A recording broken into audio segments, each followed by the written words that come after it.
ആ 2:30 കിട്ട് 3:15 വരെ എൻ്റെ മോളെ ട്രിപ്പ് കയറണമെന്ന് പറഞ്ഞിട്ട് പകുതിയേ ഉള്ളൂ. ആ പകുതി ഗ്ലൂക്കോസ് കയറണം ഞാൻ പിടിച്ചിരുന്നു എൻ്റെ മോളെ. അതിൻ്റെ ഇടയ്ക്ക് എൻ്റെ മോള് സൂചി ഒന്ന് കുത്തിയപ്പോൾ 2 വട്ടം ഇളകി അസ്വസ്ഥക്കേടായി. അപ്പോൾ അവർ വഴക്കും പറയുന്നുണ്ട്, മോളെ നീ ഇത്ര വലിയ കുട്ടിയല്ലേ, നീ അങ്ങനെ ഇങ്ങനെ ഒന്ന് കളിച്ചാലൊന്നും നടക്കില്ല, നീ അങ്ങനെ പിടിക്കാനൊന്നും ഞങ്ങൾക്ക് പറ്റൂല എന്ന് അവർ വഴക്കും പറയുക. എൻ്റെ മോളാ ബോധമില്ലാത്ത കുട്ടീനെ അവർ വഴക്കും പറയാം അതിൻ്റെ ഇടയിൽ കൂടെ. ഒക്കെ എനിക്ക് അറിഞ്ഞുകൂടാ, എനിക്ക് മെഡിസിൻ്റെ കാര്യങ്ങളൊന്നും എനിക്ക് അറിഞ്ഞുകൂടാ. ഞാൻ ഓക്കെ ശരിയായിരിക്കും, എൻ്റെ മോള് ശരിയാവും, അതാണ് എൻ്റെ ഒരു പ്രതീക്ഷ. എത്ര ക്ഷണിച്ചാലും കുട്ടികളല്ലേ, അവർ രക്ഷിക്കില്ല, അവർ അറിവുള്ളവരല്ലേ, അവരെൻ്റെ മോളെ തിരിച്ച് തരുമെന്ന് ഞാൻ വിചാരിച്ച് തന്ന്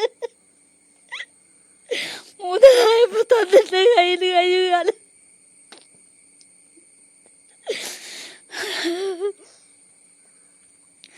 2:45 3 മണി വരെ എൻ്റെ കുട്ടി അവിടെ അവസ്ഥയൊക്കെയുണ്ട്.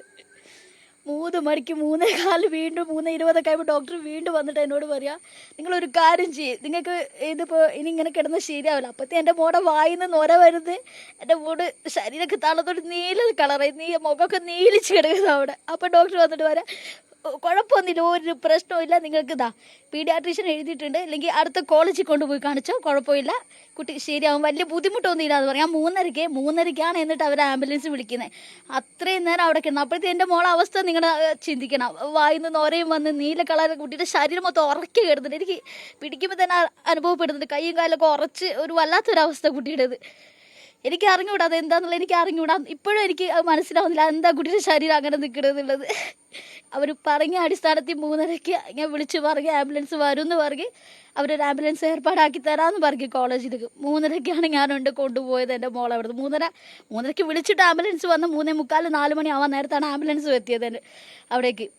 എൻ്റെ മോളെയും കൊണ്ട് ഞാൻ ആംബുലൻസ് കയറുമ്പോൾ ഞാൻ സിസ്റ്ററിനോട് ചോദിച്ചു, സിസ്റ്റർ ഇനി എന്താണ്, എനിക്ക് ടെൻഷൻ വരുന്നുണ്ട്, എൻ്റെ കണ്ണിൽ നിന്നൊക്കെ നന്നായിട്ട് വെള്ളം വരുന്നുണ്ട്. അപ്പോൾ ആ സിസ്റ്റർ എന്നോട് വീണ്ടും പറയും, ഒരു കുഴപ്പമില്ല, ഇതൊക്കെ സാധാരണ, ഇതൊന്നും കുഴപ്പമില്ല, വിഷയങ്ങളല്ല, ഒക്കെ ശരിയാവും, ഇതാ നിങ്ങൾ പേടിക്കേണ്ട ആവശ്യമൊന്നും ഇല്ല. 10 മണിക്ക് കൊണ്ട് 3:30 വരെ എൻ്റെ മോളോട് ചെയ്ത അവസ്ഥ. എന്നിട്ട് ആ 2 മിനിറ്റ് എന്നോട് ഇരിക്കും, നിങ്ങൾക്ക് BP കയറും, നിങ്ങൾക്ക് ടെൻഷൻ ഉണ്ടാവും, നിങ്ങൾ അവിടെ ഇരുന്നുള്ളൂ, കുഴപ്പമൊന്നും ഇല്ലാന്ന്. അത്രയും നോക്കാത്ത അവർക്ക് 2 മിനിറ്റ് കൊണ്ട് എൻ്റെ കാര്യത്തിൽ എന്തൊരു ശ്രദ്ധയായിരുന്നു.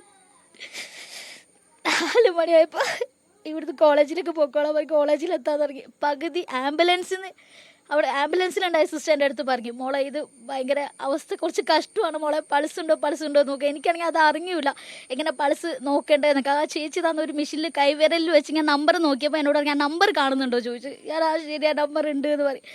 അത്രയും പറഞ്ഞിട്ടുള്ളൂ. 4 മണി 4:30 ആയതോടുകൂടി കോളേജിലെത്തി അവർ പൾസ് നോക്കുമ്പോൾ അവർ പറഞ്ഞു, ഇല്ല അവർ 4-5 ഡോക്ടർമാർ എൻ്റെ മുന്നിൽ നിന്ന് കാണുന്നത്, അവർ എൻ്റെ മോളെ നോക്കണത് നന്നായി പരിശോധിച്ച്, ഇല്ല എൻ്റെ മോള് പോയി, ആ സമയത്ത് പോയി. അവർക്ക് കൃത്യമായ ചികിത്സ കൊടുക്കാൻ പറ്റിയില്ലെങ്കിൽ അവർക്ക് നേരത്തെ തന്നെ പറയായിരുന്നു, നമ്മുടെ ഹോസ്പിറ്റലിൽ ഇത്ര സൗകര്യമുള്ളൂ, നിങ്ങൾ കുട്ടിയെ കൊണ്ടുപോക്കോന്ന് പറയായിരുന്നു. എന്തായാലും ഇതിൻ്റെ മോള് രക്ഷപ്പെടൂലേ, നമ്മൾ എവിടെയെങ്കിലും കൊണ്ടുപോയി കാണിച്ചതിനെ തിരിച്ചു കൊണ്ടുവരുമല്ലേ. ഇത്രയും കുട്ടികളെ കൂടെ കളിച്ചാൽ ഒരേ ഒരു പെൺകുട്ടിയാ, ഒരേ ഒരു മോള് പോയില്ലേ. ഞാൻ നടത്തിക്കൊണ്ട് എൻ്റെ മോളെ വെള്ളം പൊതി തന്നില്ലേ.